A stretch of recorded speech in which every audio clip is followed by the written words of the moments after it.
한국 서퍼랑 호주 서퍼랑 여러분들은 뭐가 제일 다르다고 생각하세요? 어떻게 저렇게 쉽게 타? 여러분들이 대부분 하는 실수가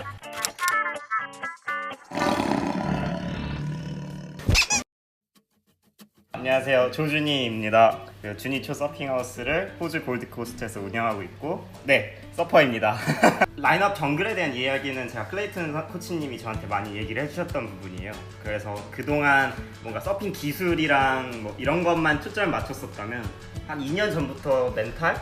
그러니까 대회 멘탈뿐만 아니라 서핑을 할 때 내가 내 파도를 원하는 파도를 탈 수 있게끔 이제 저를 많이 만들어 주셨거든요. 오늘 소개할 내용들이 제 경험과 클레이튼 선생님의 그 가르침이 섞여 있는 거고요. 클레이튼 서프 코리아도 많이 오셔서 조금 더 깊은 대화는 많이 해보시면 될 것 같아요.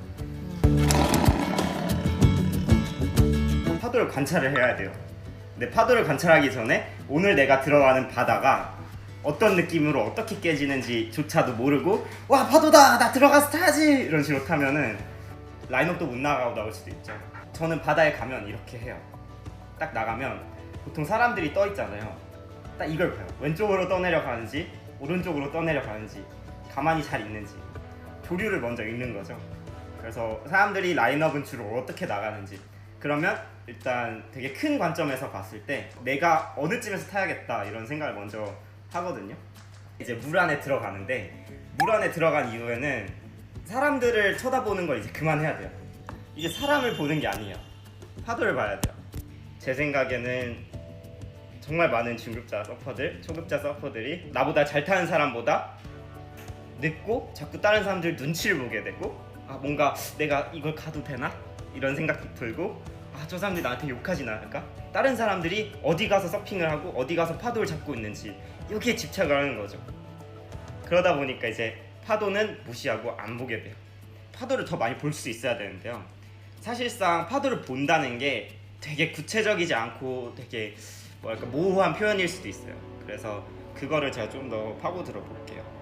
여러분들이 대부분 하는 실수가 파도가 안 오는 곳, 이미 깨지는 곳이 아니라 진짜 정말 오늘의 파도, 오늘의 세트 막 인생 세트가 오는 곳에 다들 앉아 있어요. 그래서 2시간 동안 1개 혹은 2개를 타죠. 왜? 파도가 안 오니까. 파도가 안 오는 너무 먼 바다에 앉아 있으면 파도를 볼 수가 없어요. 파도에 떠나가는 그대의 뒷모습밖에 못 보는 거죠. 파도가 실제로 깨지는 그 파워존 그리고 임팩트 존이라 하죠. 거품이 있는 곳에 아예 안 계시는데 그러면 안 돼요. 그러면 파도를 관찰할 수가 없어요. 그러면 2시간 동안 라인업에 앉아만 있다 하면 실제로 내가 볼 수 있는 진짜 파도에 깨지는 모양을 볼 수 있는 거는 한 20개밖에 안 될 거예요. 근데 저 같은 경우는 너무 먼 바다에 세트만 있는 곳에 있지 않아요. 좀 수심이 얕은 곳 있죠? 네. 그런 데서 많이 기다리는 편이거든요. 파도가 어떻게 깨지는지 훨씬 더 많이 볼 수 있는 거죠. 그래서 정리를 하면 너무 먼 바다에 있으면 진짜 내가 탈 수 있는 걸 떠나서 물론 좋은 세트 파도는 많이 탈 수 있겠죠. 근데 많이도 못 탈 거예요. 왜냐하면 거기에는 이미 30-40명 있을 거니까. 자, 30-40명이 있는데 20분에 하나씩 파도가 와요? 여러분 건 없어요. 그래서 저 같은 경우는 좀 더 안쪽에서 세트 파도가 아니라 더 자주 파도가 들어오는 곳에서 심지어 덕다이브를 더 많이 하더라도 거기에서 이제 기다리는 편이에요. 그러다 보면 파도가 오는 걸 보고 지나가는 걸 보고 덕다이브 하면서 남들이 한 2시간 동안 파도를 20개밖에 못 본다면 저는 그 시간에 200개, 300개는 볼 수 있는 거죠.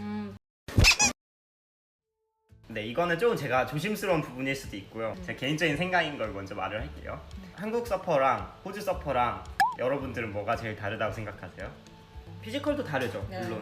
하지만 피지컬뿐만 아니라 그런 거 아세요? 서퍼들이 훨씬 더 부드럽고 자연스럽고 뭔가 힘이 안 들어가는데 잘 타요. 아마 이걸 보고 계시는 대부분의 어린아이들 빼고 학생들 빼고 우리는 어른이 돼서 서핑을 배웠어요. 바다 수영을 자신 있게 할 수 있으신 분 있으세요? 바디 서핑 자신 있게 할 수 있는 분 있으세요? 혹은 바디보드 자유롭게 탈 수 있는 분 있으세요? 없죠. 오히려 우리는 스케이트보드는 탈 줄 알고 스노보드는 탈 줄 알지만 수영이랑 바디보드랑 바디 서핑은 오히려 익숙하지가 않아요. 그런데 그게 차이점이에요. 왜냐면 호주의 서퍼들은 대부분 어린아이 때부터 서핑을 배워요. 여기 아이들은 일찍 서핑을 시작하는 게 아니라 일찍 수영을 배우고요. 왜냐면 초등학교, 유치원 이런 데서 의무적으로 이제 수영을 다 배워야 돼요. 그게 기초 과목이에요.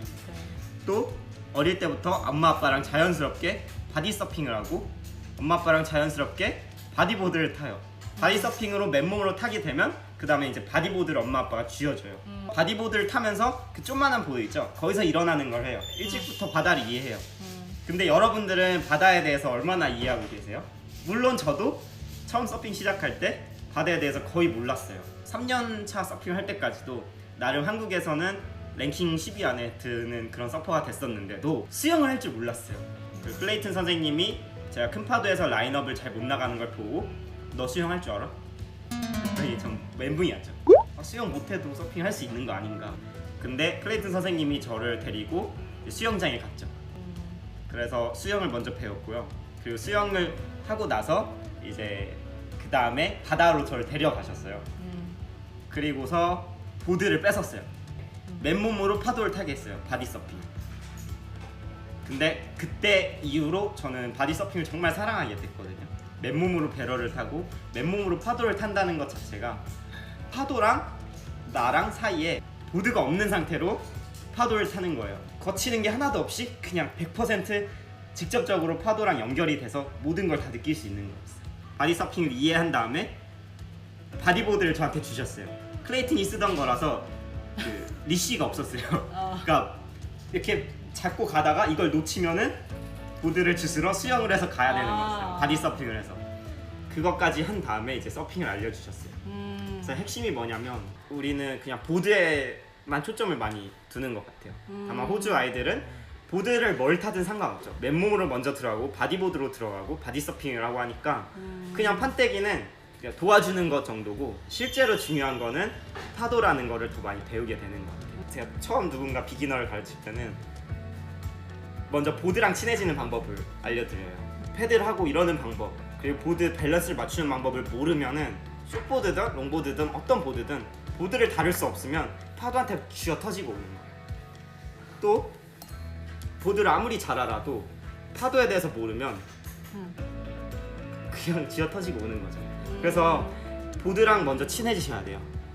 핵심이에요. 또 파도랑 친해지셔야 돼요.